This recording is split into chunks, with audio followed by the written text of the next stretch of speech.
বন্ধুর মৃতদেহ লাশ নিয়ে অ্যাম্বুলেন্সে তার গ্রামের বাড়ি যাচ্ছি। সময় কাটানোর জন্য মোবাইলটা বের করলাম। ঠিক সেই মুহূর্তেই আমার মোবাইলে একটা মেসেজ এলো। আমার সামনে প্রিয় বন্ধু কফিনের মধ্যে লাশ হয়ে ঘুমিয়ে আছে। মেসেজ করেছে অবন্তী। চেক করে দেখি নম্বর থেকে প্রায় 10-12টা মেসেজ করেছে। সম্ভবত মেসেজের শব্দ সংখ্যার লিমিটের কারণে বারবার মেসেজ করেছে। আমি সবগুলো একসঙ্গে পড়লাম। মেসেজে লেখা ছিল, ফাহাদ, আমাকে ক্ষমা করে দিও। যে বাবার চোখের দিকে তাকিয়ে কোনোদিন কথা বলতে পারিনি, সেই বাবাই যেদিন অসহায়ের মতো আমার সামনে দুটো হাত জোর করে কান্না করলো, তখন বাবার সেই ভালোবাসার কাছে তোমার আমার ভালোবাসা হার মেনে গেছে। আর তাই আজ 11 দিন ধরে আমি অন্য মানুষের স্ত্রী। কথা দিয়েছিলাম জীবনের শেষ মুহূর্ত পর্যন্ত তোমার সঙ্গে থাকবো। আমার সবসময় ভয় হতো তুমি হয়তো আমাকে কষ্ট দিবে, হয়তো আমাকে ছেড়ে অন্য কাউকে বিয়ে করবে। অথচ দেখো, আমি নিজেই তোমাকে কষ্ট দিলাম, আমি নিজেই তোমাকে ছেড়ে অন্য কাউকে বিয়ে করে নিলাম। জীবন অদ্ভুত, তাই না? তোমার কি মনে আছে যখন আমি কাঁদতে কাঁদতে তোমাকে বলতাম আমাকে ছেড়ে যাবে না তো কোনোদিন?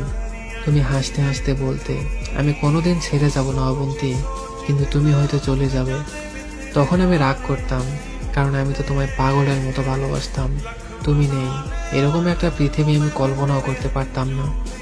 অথচ আজ অন্য কেউ আমার স্বামী, রোজ তার সাথে আমাকে ঘুমাতে হয়, সকালবেলা চোখ মিলে তাকিয়ে তার মুখটাই দেখতে হয়।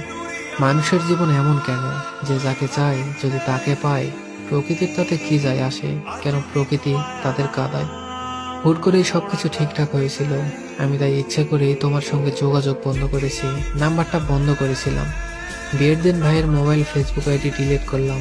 তুমি কষ্ট পেয়েছো জানি, যার সঙ্গে সারা জীবন সুখে দুঃখে কাটাবো ভেবেছিলাম তাকেই কষ্ট দিলাম। আমার পরিবারের সবাই খুব খুশি, আমার স্বামী মানুষটাও খুবই ভালো। এখন পর্যন্ত ভালো মনে হচ্ছে আমার কাছে, ভবিষ্যতে কি হবে জানি না।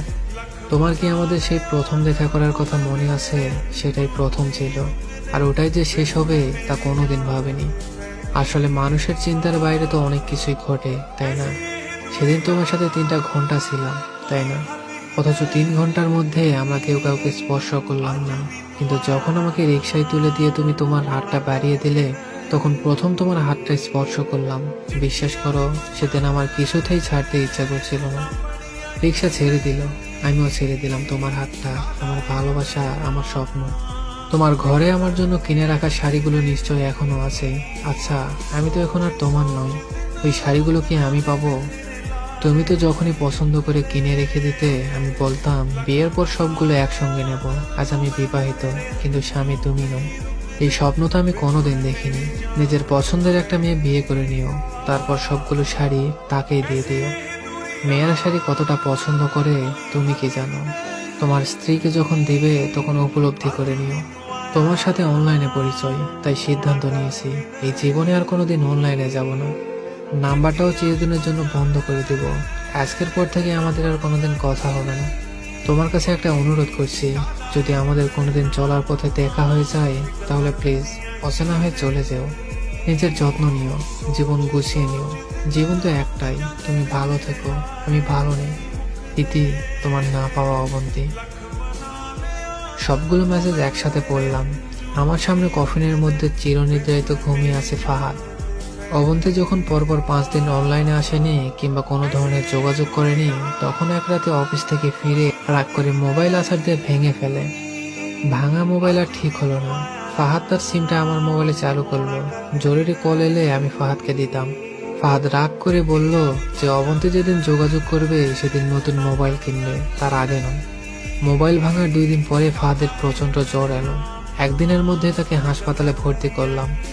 ডাক্তার পরীক্ষা করে বলল ফাহাদের ডেঙ্গু জ্বর হয়েছে, তবে চিন্তার কিছু নেই। ডাক্তারের কথা বিশ্বাস করেছিলাম, কিন্তু ডাক্তার তো সবকিছুর খবর জানে না। যিনি জানেন তিনি হচ্ছেন সৃষ্টিকর্তা। তিনি ফাহাদের এই জ্বরকেই মৃত্যুর ওসিলা করলেন।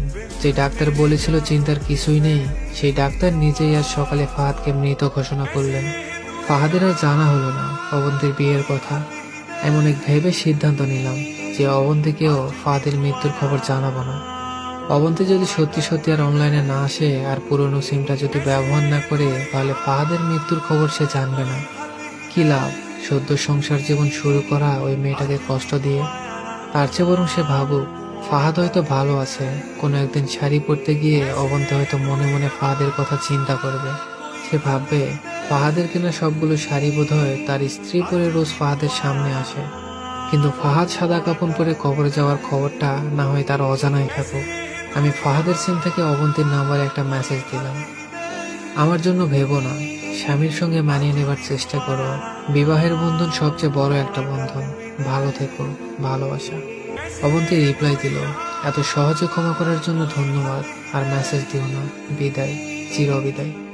মোবাইলটা পকেটে রেখে দিলাম। অ্যাম্বুলেন্স ততক্ষণে ফাহাদের বাড়ির সামনে এসে গেছে। কফিনে রাখা ফাহাদকে নেবার জন্য সবাই দাঁড়িয়ে আছে। আমি ফাহাদের কফিনটা স্পর্শ করে বিড়বিড় করে বললাম, তোর সঙ্গে আর কোনোদিন একই গাড়িতে চড়ে ভ্রমণ করা হবে না। আজ তোর আর আমার একসঙ্গে ভ্রমণের শেষ দিন। বিদায় বন্ধু, বিদায়।